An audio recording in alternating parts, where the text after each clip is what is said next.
I'm going to be doing a review for The Light Between Oceans, but before I do that, I want to honor a film that is personally on my probably top 10 list of all time, and that movie is The Place Beyond the Pines. Let's get into this in-depth review of one of my favorite films. The Place Beyond the Pines, there's a lot to say about the film to summarize it, but I'm going to do my best. It's basically showing how the sins of the father can affect the son's life, and goes on like a family tradition. Basically, the first act is about Ryan Gosling's character being a dad who wants to provide for his family, but the wife, the ex-girlfriend or whatever, won't let him. And he's doing everything he can by robbing banks, doing whatever. And then the second act is about the character, Bradley Cooper's character, how his sins affect his son. And then the third act is 15 years later, you see the two kids, both Ryan Gosling's kid and Bradley Cooper's kid, come together and this dramatic ending. And that's pretty much the summary of The Place Beyond the Pines, and that is a lot to say. So let's get more into it. Now, pretty much, like I said before, every act is a different story, and one of my favorite acts in the entire film is the first act, because you see Ryan Gosling's side. He is trying to be this man. He's trying to be something different than who he was before, and we don't know what his childhood or even backstory is like. All we know is that he is a person who worked for the circus as a motorcycle person and who did crazy stunts, and he finds out a year later that he has a kid, and he's robbing banks and doing whatever he can to provide for his kid because he loves him so much, including his ex-girlfriend. And it's just one of the most emotional and compelling performances I've ever seen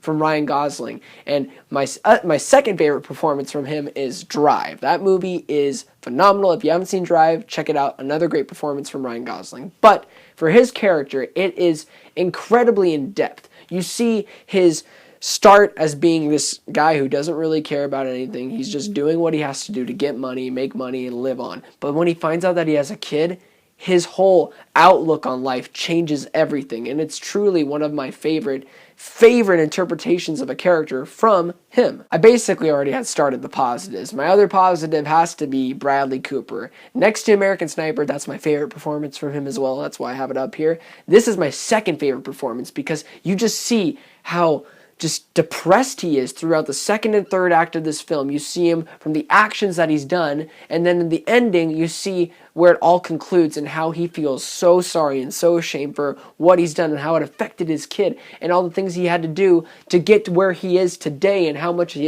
is a liar and he doesn't really care what other people think about him, and he's trying to do the best that he can. He thinks that he's doing the best for other people, but really it's hurting his own family.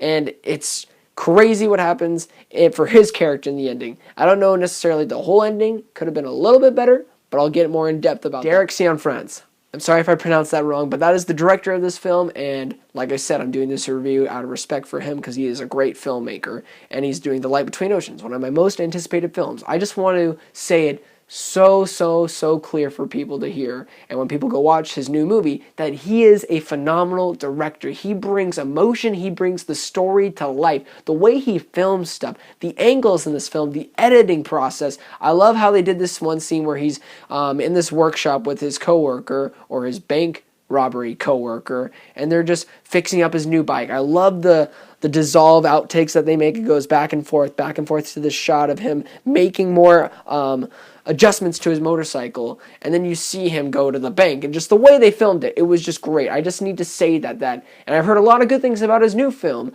is that he knows how to direct, and he knows how to get a shot when he sees one, and I just want to say thank you, because you do a great job. Another positive is the score, and there's not really any other songs that hit you in the heart like this one, and it's one that you will understand when you watch the movie. It just pierces you in the heart. It's one of those songs that literally has the whole entire story in those 3 minutes. You get the feel, you get the tone, you get the emotional depth between each character. You see why they do what they do just because of that one song. And I don't know if the guy who composed it did it or if they borrowed it from another movie or another composer, but my goodness, it is one of the most beautiful scores I've ever heard in my life, and they used it for the trailer too. So if you want to look up the trailer before you watch the movie, you will hear it, you will understand it, and you'll even understand it even more how compelling it is when you watch the film. My only negative really is that I wish there was a little bit of more of an emotional punch between Bradley Cooper's character